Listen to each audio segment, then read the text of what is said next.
Drive le Mag. Le baromètre AXA Prévention Cru 2015 avec une problématique, l'hypovigilance, la fatigue, voire la somnolence. Un risque qui est souvent ignoré, qui est pourtant la première cause de mort sur autoroute. Il y a une hausse des trajets entre 22h et 5h du matin. Donc ça, une fois de plus, en termes de prévention, c'est à éviter.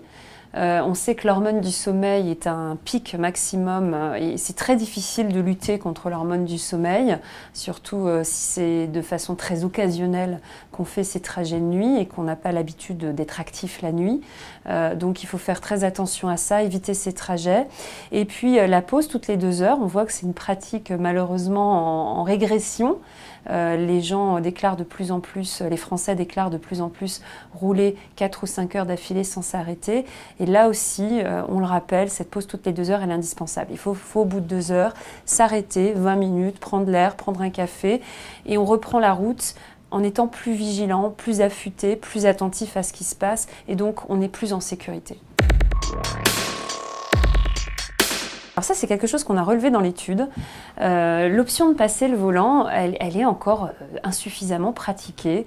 On a l'impression que les conducteurs, les automobilistes français s'accrochent à leur volant, même quand ils sont fatigués ou pas en état suffisamment de conduire.